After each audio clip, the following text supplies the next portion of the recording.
most of my artistic influences growing up had nothing to do with art. I was influenced by television and cartoons. I grew up in a working class neighborhood. My father was a waiter. I had no access to art whatsoever. If I did have anything to do, my marginal relationship to art was limited to like illustrations, really bad and small, in an Encyclopedia Britannica that my father had won in a pool game.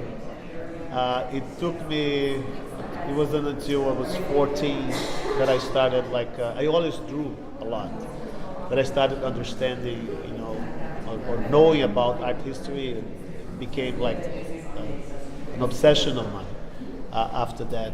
But it was, I started from masters, and I studied academic drawing.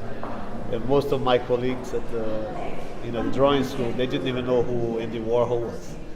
So it was, but we know all the good old great masters. I don't think my work is based on any political or humanitarian motives. I think if you work if you're sincere, and your work is limited to show the world as you're seeing it, has this honest, realist motivation.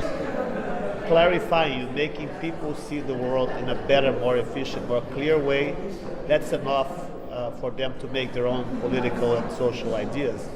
As a person, however, I'm very, I have this need to be part of a larger context, for my being. I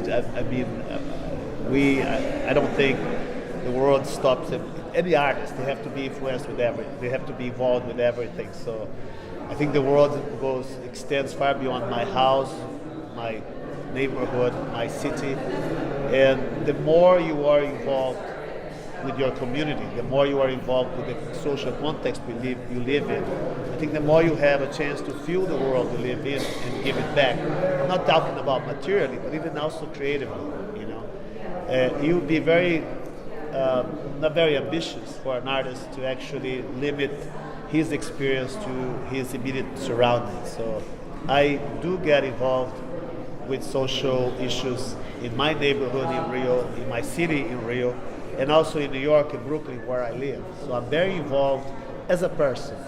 And that has obviously has a lot of consequences in the way I create things. I'm very lucky as an artist, but I am very responsible, very successful as a teacher too, because a lot of my former students are very accomplished artists now. And they were able to develop their own language that's relevant to the moment in which they live. It speaks back to the media environment in which they're part of. And I think, if you're a good influence, it's actually what I said before, you're actually motivating people to think for themselves. Where do you see your career headed? Future plans? It's just like I saw a show of the Rolling Stones now in Rio, and I said, these guys have a future. They're like 75. You can see them playing for a long time still.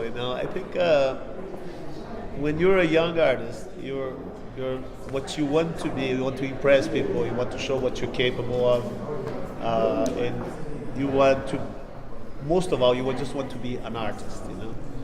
Once you 25, 20 years in your career, you're already an artist, and you have no more excuses for I want to be a professional. So you have to find out what you're doing.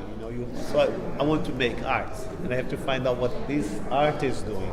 And sometimes I find new uses for it in ways that I can contribute to society, to culture, that extend and go and overlap or go beyond the museum and the gallery system. I think I see myself doing a lot of different things. I think as I am already doing. Right now, I'm doing a train station in New York City. I am a creative director for the Paralympic Games. I'm opening a bar. This is I have a really huge bucket list. And I think that what you see here will continue because I realize by now that the more I do outside my studio, the more I do outside my office, the more I do outside the museum and gallery system, the more the greater is the need to come back to the studio and reflect on it and produce artworks. So, I mean, I'm 54, just probably keep on going. You know? Artists do not retire.